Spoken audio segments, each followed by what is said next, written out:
তাতকৈ আমাৰ ধাৰ বেছি এবাৰ। এইটো হ'ল প্ৰথম কথা। এতিয়া বাজেটৰ যিটো আয়, বাজেটৰ আয় হ'ব কৈছে যে ৰাজহ আয় যিটো আহিব, ৰেভিনিউ ৰিচিপ্ট আহিব, সেইটো 1,17,226 কোটি টকা। আৰু ইয়াৰে 1,17,226 কোটি টকাৰ ভিতৰত 63% আহিব কেন্দ্ৰীয় চৰকাৰৰ পৰা আৰু ৰাজ্য চৰকাৰৰ পৰা আহিব অকল 37%। আৰু যদি ধাৰটো ধৰি দিওঁ, যদি ধাৰ এবাৰ কিমান ল'ব এইবছৰৰ কাৰণে? এইবছৰৰ কাৰণে নতুনকৈ আকৌ ধাৰ ল'ব 36,185 কোটি টকা। যদি 36,185 কোটি টকা ধাৰ লয়, তেতিয়াহ'লে 1,72,174 টকাৰ পাছত এইটো যোগ হৈ গ'লে কিমান হ'ব? 1,90,000 কোটি টকা অসমৰ ধাৰ হ'বগৈ।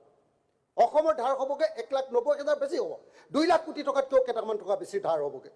গতিকে এই মুহূৰ্তত মই এটা কথা আপোনালোকক জনাব খুজিছোঁ যে ৰাজ্য চৰকাৰৰ অংশ, এই বাজেটত যিটো ধন, তাৰ ৰাজ্য চৰকাৰৰ অংশ হ'ল 27.78%, কেন্দ্ৰৰ অংশ হ'ল 47.64% আৰু ঋণৰ অংশ হ'ল 23.28%।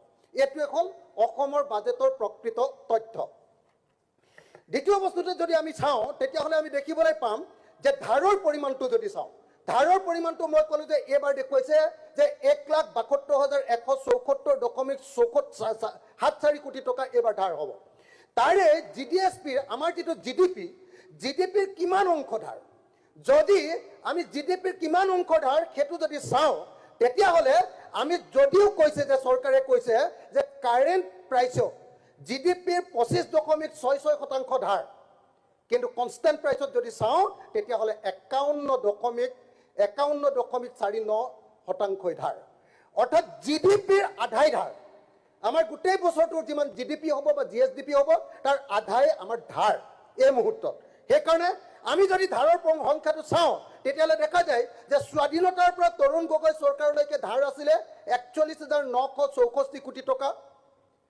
সৰ্বানন্দ সোণোৱালৰ কাৰ্যকালত ধাৰ আছিলে 5 বছৰত 47,745 কোটি টকা। আৰু হিমন্ত বিশ্ব শৰ্মা চৰকাৰৰ দিনত ধাৰ হ'লগৈ, এতিয়ালৈকে 4 বছৰ ধাৰ হ'লগৈ 82,446 কোটি টকা। সৰ্বানন্দ সোণোৱালৰ কাৰ্যকালতকৈ দুগুণ। আৰু এতিয়া যেতিয়া 36,000 কোটি টকা আকৌ ল'ব, তেতিয়াহ'লে 2026 চনৰ 31 মাৰ্চত আমাৰ সকল হিমন্ত বিশ্ব শৰ্মা চৰকাৰৰ দিনত ধাৰ হ'বগৈ 1,18,650 কোটি টকা। 1,18,650 কোটি টকা, য'ত